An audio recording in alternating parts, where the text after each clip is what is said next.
Imagine a plant that generates free fertilizer worth over $200 a year for your garden. A plant that nourishes the soil without stopping, survives droughts that leave common grass completely dead, and also feeds the bees that sustain our food system.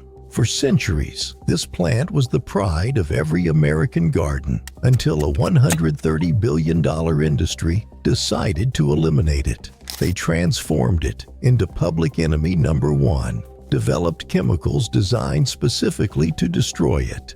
And in many places across the United States today, it is technically illegal to plant it in your own yard. This is not conspiracy theory. This is documented history. Welcome to Forgotten Soil Wisdom, where we unearth the ancestral knowledge that corporations wanted to erase forever. Let's go back to 1942. A magazine ad showed a lush green lawn dotted with small white flowers, and the headline proudly proclaimed, "Premium Lawn Mix, 15% Dutch White Clover." The more clover the mix contained, the more premium the product was, and homeowners competed fiercely to have the lawn with the most clover because it meant you knew how to maintain a healthy garden without constant expenses. In 1957, R. Milton Carleton, none other than the father of the 2,4-D herbicide, admitted something revealing. "I can remember the day when lawn mixes were judged by quality, according to the percentage of clover seed they contained. The higher, the better the mix." So what changed? Someone discovered how to transform clover into the enemy in order to sell the solution, and that solution would generate one of the most profitable industries of the 20th century. First, you need to understand why clover was so valued. Clover belongs to the legumes, a family of plants that literally manufactures fertilizer from air. The air you breathe contains 78% nitrogen, exactly the nutrient that plants need most to grow, but that nitrogen exists as N2, a chemical bond so strong that plants can't break it on their own. Industrial agriculture manufactures synthetic fertilizer through the Haber-Bosch process, which demands temperatures of 500 degrees Celsius and pressures of 200 atmospheres, consuming between 1% and 2% of the entire world's energy supply. It costs billions to produce, and gardeners have to buy it, apply it, and buy it again each season without end. Clover does exactly the same thing for free, 24 hours a day. Bacteria called Rhizobium leguminosarum live in its roots, forming tiny nodules that convert atmospheric nitrogen into usable ammonium. Here is the key. They produce much more nitrogen than the clover needs, and that excess filters directly into the soil, fertilizing everything growing around it.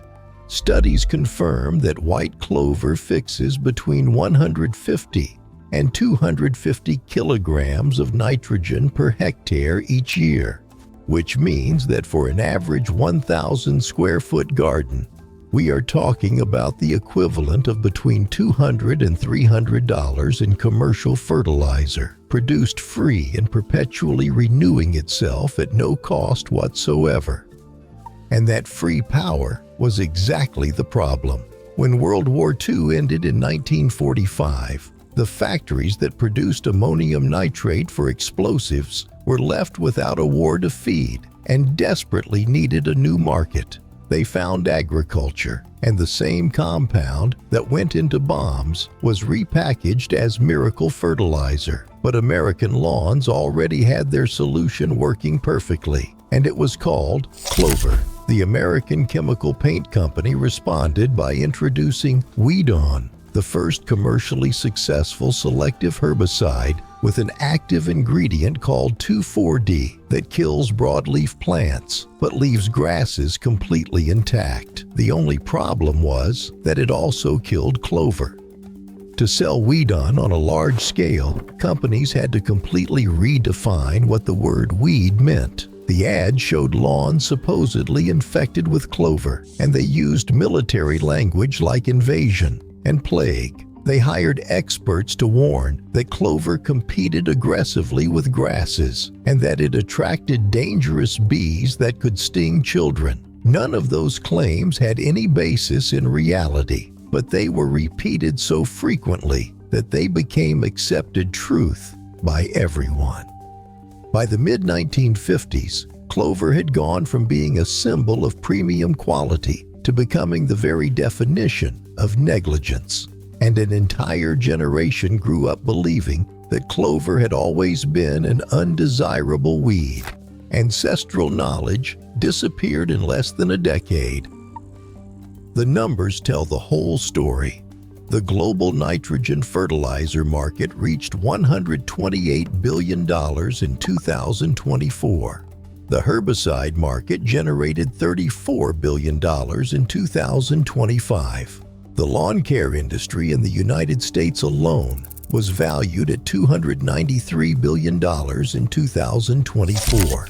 We are looking at over $450 billion built on a simple premise that homeowners must constantly buy inputs to keep their lawns alive. Fertilizers every spring, herbicides every summer, perpetual reseeding when weak grasses die. A hamster wheel designed to extract money year after year without stopping. Clover completely destroys that model because once you plant it, the wheel stops. You do not need to buy fertilizer because clover manufactures it for free. You do not need as much irrigation because it naturally resists droughts. You do not need herbicides because it grows so dense that it displaces invaders on its own.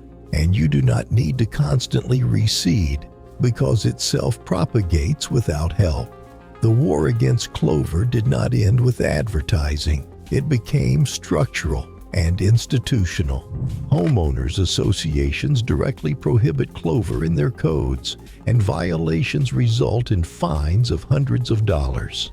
If your homeowners association prohibits it, then violating that private rule can literally cost you your home. One homeowners association banned clover lawns, arguing that they could attract bees and create safety risks. The irony is brutal when you know that bee populations are collapsing globally and that clover blooms continuously from May to October, providing exceptional quality nectar. Clover produces between $200 and $300 in free fertilizer each year, saves thousands of gallons of water annually, grows low requiring far fewer mowings, naturally suppresses real weeds, and feeds the pollinators who are directly responsible for 1/3 of the global food supply. And what did we gain in exchange?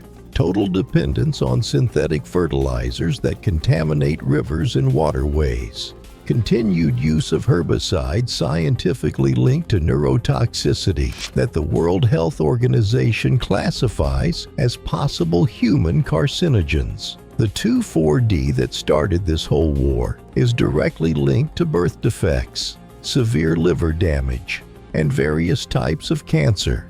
And we keep spraying it on lawns where our children play. But ancestral knowledge does not die as easily as corporations hoped. During the last decade, younger homeowners have begun seriously questioning the inherited wisdom about lawn care, and they are rediscovering clover on their own. It is also quietly returning in modern regenerative agriculture. Here is what that $450 billion industry never wants you to understand. Clover scientifically proves that their products are completely unnecessary. Every thriving clover garden is living evidence that you can have a beautiful and functional landscape without buying any of their expensive inputs. Clover is not a weed.